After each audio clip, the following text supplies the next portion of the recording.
বিনয়, এইখন ঘৰতে সৰুৰ পৰা থাকোঁ। পিছে আপোনাক দেখিহে কথা এটা ভাবিছোঁ। কি কথা? ককাই কোৱা মতেদি আপুনি বোলে এইটো কোঠাতে বহি আছে, কিন্তু ক'তা আপুনি দেখোন ঘূৰিহে ফুৰিছে। ককাই বহি থাকিবলৈ নক'লে নেকি? নাই, মইহে এনেই। অহ, তাৰমানে আপুনি নিজেইহে। মই বোলো আকৌ প্ৰসাদ লওক, প্ৰসাদ।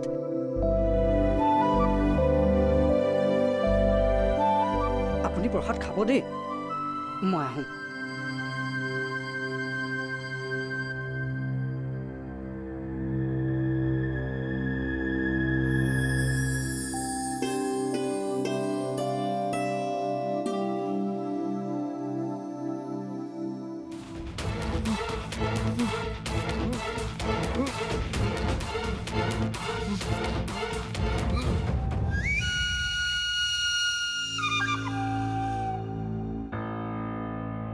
You are under arrest.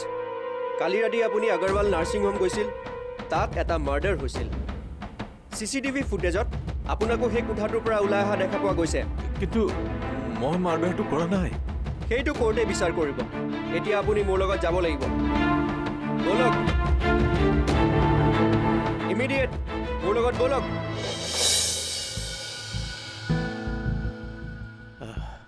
নাই নাই, সেইবোৰ কথা চৌধুৰীক ক'ব নোৱাৰি। কালিৰ ঘটনাটোৰ কথা মই আনক ক'লে মই বিপদত পৰিম। মোৰ দুজনী ছোৱালী আছে, মোৰ অবিহনে সিহঁতৰ কি হ'ব? যি দেখিলোঁ সিয়াক মোৰ মাজতেই ৰখা ভাল। সিহঁত দুজনীক বিয়াও দিবলৈ আছে। অঁ, আপুনিচোন প্ৰসাদেই খোৱা নাই। মই আকৌ চাহ লৈ আহিলোঁ। লওক, চাহ কাপো খাব।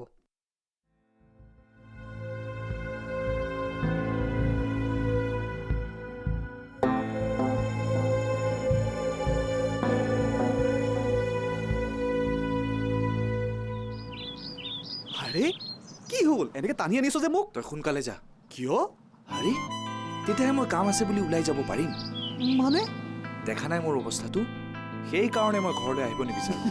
আৰে আজিৰ সময়ত এনেকৈ চুৰিয়া পিন্ধি আঁঠু কাঢ়িব পাৰি নেকি? হা, নকৰে। ককা যে একদম আউটডেটেড দেই। তই এতিয়া যা, তেতিয়াহে মই তোক লগ কৰিবলৈ ওলাই যাব পাৰিম। বাৰু হ'ব দে। পিছে পাৰ্টি? আৰে তাকেইতো কৈছোঁ। কিবা এটা বাহানা কৰি ওলাই যাব পাৰিলে আৰু টেনশ্যন নাই। ককা বহুত ষ্ট্ৰিক্ট। কি কামত ওলাই গৈছোঁ গম পাব নোৱাৰিব। বাৰু বাৰু হ'ব দে। মই কিন্তু সময়ত ফোন কৰিম। কিবা এটা বাহানা কৰি হ'লেও ওলাই আহিব লাগিব। এতিয়া যা। দে যাওঁ।